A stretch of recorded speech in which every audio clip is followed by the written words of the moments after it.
Hello everybody, welcome back to Sin City Living. So for today, I want to show you guys a strategy that I saw today actually at work. Please guys, email me some strategies, email me some questions, something. Just shoot me some emails so I know what to film for you guys, what you guys want to see. Otherwise I got to keep pulling this stuff out of my nether regions, out of my fourth point of contact, as we would say in the military.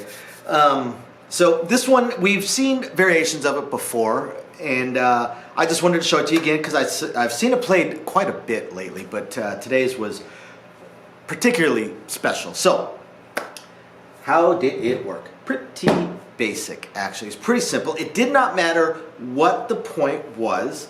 The player, this was on a $15 minimum bet table. The player would play his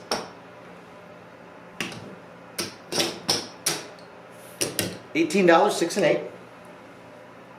He would hop the two-way fives, and he would do his field bet. So most of you guys already know this strategy. We have seen it in the past. I believe I call this one the Iron Stupid.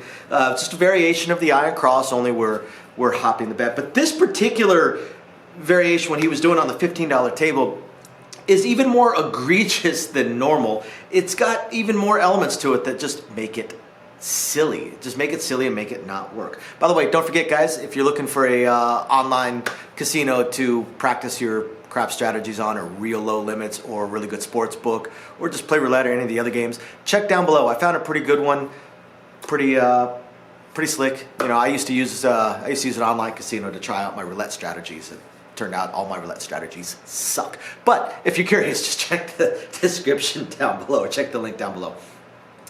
Now, what is wrong with this strategy? Well, what the primary thing that's wrong, the very first thing that pops up is it's improper. A proper Iron Cross has more units on the 5, 6, and 8 than is in the field. If you're going to do an Iron Cross, your field bet typically is at table minimum, but your 5, 6, and 8, your place bets are typically higher, usually 1 unit higher, but you can go as high as you like. But generally, if this was going to be a proper Iron Cross, he would be at $24 each on the 6 and 8. And why is that? Well, because 24 would win 28. He'd be losing 15, so he would be winning $13 on a typical Iron Cross. If he did it this way, he would be winning $6 each time on a typical Iron Cross, which, I mean, $6 is $6, but if you think about it, on a standard Iron Cross, that would be like this. This is 51, this is 66 total action. 66 total action. If you win $6 at a time on these numbers, which is 14 of the 30 non-losing numbers, so of the 30 possible combinations that do not lose, almost half of them will be right in here, and you'd be making $6. $6. How long? That would take 11 hits just to break even. So you would have to more than double an exceptional roll just to break even by the time the 7 out actually came. Now, of course, you'd make your $15 on your field bets on occasion, but half of the numbers. But it's even worse when you put it this way. So when it's put this way, now you're looking at making even less money. Let's think about it. Let's see, if a 6 rolls, he's going to make 21 here, but he's going to lose 15 here, and he's going to lose 2 there. That means he made $4. $4. $4 on a 6 or 8. That's 10 of the 30 combinations of the dice that do not lose. This obviously 6 of them are 7. So 10 of the 30 combinations of the dice that do not lose, 1/3, he's going to make $4. $4. What if a 5 rolls? Guess what? If a 5 rolls, he wins 14, but he loses 15. He loses $1. That's what makes this so unbelievably stupid right here, is that he loses $1. He's trying to do a variation on the Iron Cross, and he's losing when the 5 rolls. So 4 of the 30 non-losing combinations of the dice, he's losing money. 10 of the non-losing combinations of the dice, he's winning $4. $4. A whopping $4. So this player, of course, just had the look of utter confusion on their face as they continued to have to keep buying in because they weren't winning. They actually even caught a 15-minute roll and lost money. Lost money on that. It was crazy, absolutely crazy. Now, normally that would have been like a 7 or 8 minute roll. It was a fairly slow roll because the shooter was very, very slow. But point being, this strategy right here, I mean, it's abysmally dumb. It just also because he never, ever, ever pressed. He never pressed. Not once. Not one single time did he press. If he'd have hit these, and instead of collecting the $4, if he would take a $2 loss the first time and press these up 1 unit, and then after that press up 1 unit every time they hit, he would actually have a chance of making some money. My recommendation on this actually would be the first time, let's say the point is a 9, so you can actually have both of these hit. I would say the first time a 6 hits, throw in $2 for your two-way 5 and use the $6 that you're winning to press the 6 1 unit. If it hits again, you win $13, right? Minus this 2, so you win $11. You win 11 bucks. Now you're at 24. Drop 6 down, make it 30, collect your $5. Now, if it were to hit again, it would win 35, okay? But you're losing 17, so it's going to win $18. It's going to win $18.